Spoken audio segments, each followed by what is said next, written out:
God, what the hell's in this? Hey guys, welcome to another episode of the Be Fit podcast. Today we're going to be talking about starting a new exercise regimen. So I'm asking our resident expert over here, what are some exercises you think beginners should focus on and master? It sounds obvious, but you want to start with the basics. You really want to master the fundamentals and the basics. A lot of people want to just jump into the sexy stuff, the back squats or advanced kettlebell complexes and things like that. They look great, they feel great, but you really want to start with foundational movements to give your body the opportunity to learn them well and then build on that foundation. The problem with not doing that is just jumping into something more advanced. And I'll give an example to make it a little bit easier. Let's say the squat. When people think of the squat, more than likely they'll think about the back squat or doing it with a barbell. But that's a pretty advanced exercise that requires a lot of prerequisites that you need to build upon. So I would always advise people to start with a goblet squat, holding the weight in front of you. It's going to be something that anyone could do, no matter what their level is. You don't need as much mobility in the upper body or the lower body. And having weight in front of you is mechanically easier for most people. So instead of starting with that bar on your back and being uncomfortable and maybe not going all the way down to 90 degrees as you should, start with a dumbbell, kettlebell, hold it in front of you, and make sure you have perfect technique before building yourself up to something more complicated like a barbell exercise. Yeah, you see a lot of people start off right away with the back squat and it doesn't look great, and they add more weight and it continues to never look great. So master the fundamentals, like you said, air squat, goblet squat, all that. Make sure it's perfect before you move on. That makes sense. Same with everything like a push-up. People just jump right into the floor when you could easily do an elevated push-up. Or have some sort of band around your waist, whatever you could do. So like you said, master those fundamental movements as simply as possible before you complicate it by adding weight or by slowing it down or anything of that nature. So we did a video on this that's coming up on our Instagram where we list 5 exercises, and the reason we picked those five specifically is because they hit most of the foundational movements, right? So you're hitting every body part. You're doing a pull, you're doing a push, you're doing a squat, you're doing a single leg exercise. So we picked the goblet squat, we picked TRX rows, we picked dumbbell chest press, walking lunges, and then we did farmer's carry. Another reason I feel like it's important to start with these movements as opposed to just jumping onto a barbell with a 45 on each side, which is like, let's be honest, most likely us guys are hard-headed. We see somebody squatting a 45, I want to squat a 45, 245s on the bar, is the building of confidence. You don't want to jump in there and feel like you're weak or like you can't do this, and then all of a sudden you hate squatting because you did a shitty job or because you couldn't go down to 90 degrees. Like, master everything, build that confidence, build the proper mechanics, and then that's going to help you in the long run. I'm glad you brought that up because one of the things I wanted to talk about is the reason you start with foundation is because if you were to go into something that your body's not prepared for, what happens is you end up doing it with faulty movement patterns. And the way the body learns movement is the way you learn it is the way that you're going to do it from here on out, right? Your nervous system is learning in a certain way, and that's the way that it's going to continue to do so. That's why it's so important to teach the right technique from the beginning, because it's actually harder to break a bad habit or break bad technique than it is to start with good technique from the beginning. So once your body learns to do something the proper way, then you can build upon that, forever, and you know that you're not going to be hurting yourself or potentially hurting yourself.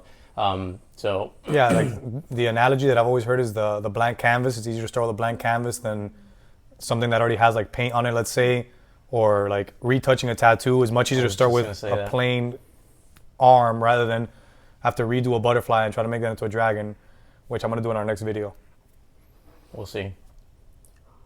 Question number 2 here. Since we're in the term of the new year, what would you say are some common mistakes a new exerciser will make in the new year when it comes to their fitness goals? One mistake that I know people will make is they'll try to change too much at once. So it's tempting to want to just change your whole lifestyle because, quite frankly, there probably is a lot to change. You probably need to work on your sleeping habits and stress management and nutrition and exercise. So a lot of people are just going to go all out. I'm going to work out 5 days a week. I'm going to hit it hard, high intensity training, an hour and a half each day. I'm going to eat clean, yada, yada, yada. They're going to do all these things. And the reality is that most of those people are not going to be able to sustain such a drastic lifestyle change. And the data is pretty clear on that. So every book I've ever read on habits and all the experts that I've listened to all say the same thing. You want to start with small habits that you can sustain. So actually the smaller the better. If you can just give yourself the minimum, the minimum amount of time.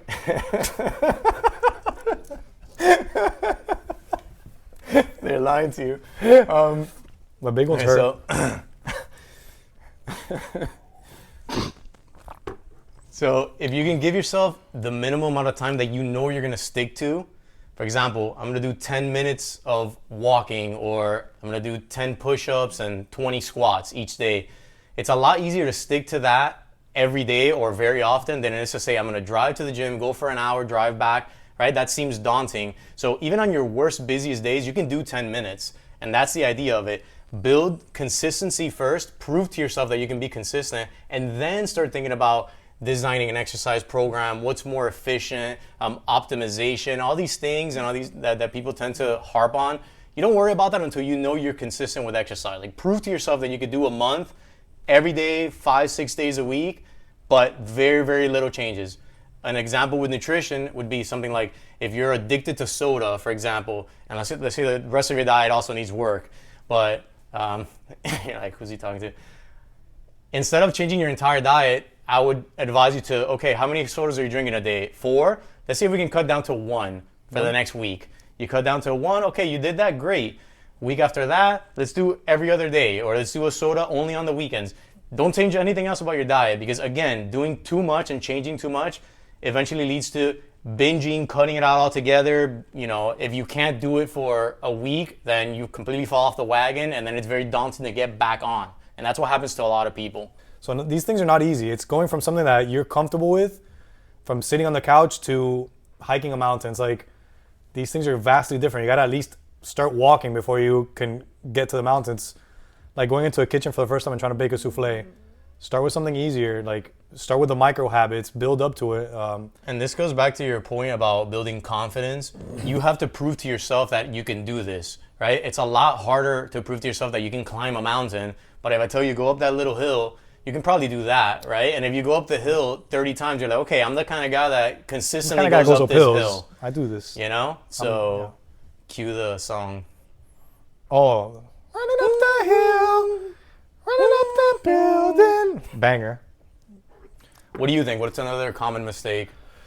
I think people just have unrealistic expectations, especially when it comes to exercise. We have a lot of people come in and tell me, when am I going to look like you? Or when is this part of my arm going to be flat? And it's like, these things take time.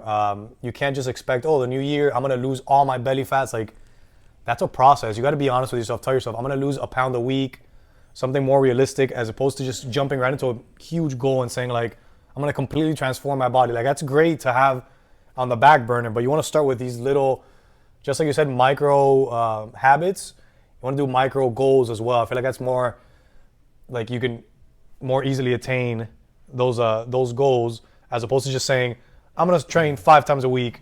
I'm going to train twice a week. Do that a few weeks. I'm going to go 3 times. I'm feeling good. You can't just jump into something like that that's vastly different from what you've been doing and expect day and night results. It just doesn't usually work out. Yeah, I have 2 points to add to that. One is that by setting very unrealistic expectations, you're setting yourself up for disappointment, right? So if you have this goal of looking like a fitness influencer, which, let's face it, that's like less than 1% of the population. That's like the best of the best. And your goal is to do that in however long, even if your goal is to do that period, and you don't reach it in a month, you don't reach it in 2 months, a lot of times you'll be like, man, like, this sucks. I should just stop. Why am I putting all this effort into this? It doesn't, it's not worth it. And then you'll just stop altogether. So that's one problem, setting yourself up to disappointment. To add to that before you go on, is that's the secret sauce of being fit and being healthy is consistency. So if you don't go through with that and you just say, why am I doing this? Once you plateau, then you're never going to reach that other side that you've been wanting to see for so long. So it's a self-fulfilling prophecy if you get to that point. Whereas if you do the mini goals, like you said, then you have a reason to celebrate every now and then. You know, hey, I worked hard for 6 weeks. Look, I dropped a little bit of body fat, or I'm finally fitting into that dress that I'm meaning to fit into. That Those look great on you, by the way. Right? Dress looks good. And it's only, a size down, which I say only, but that's still a big accomplishment.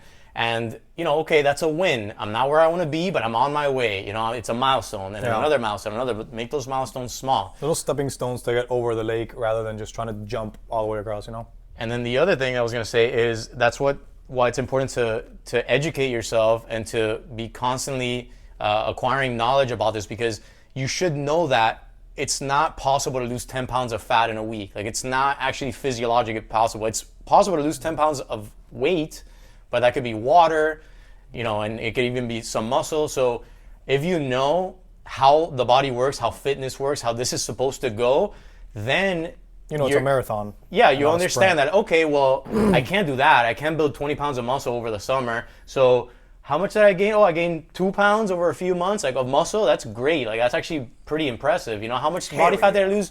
2% over the course of a month and a half. Wow, that's actually really good.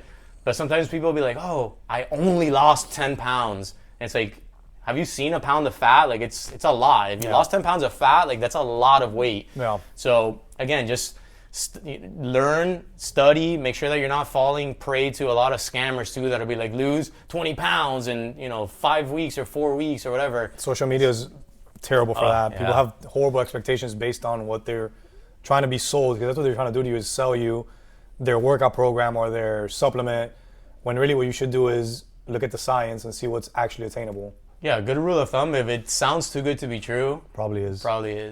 We'll end it with that. And with that, cheers. See you guys next week. This is vodka. God, it tastes like piss.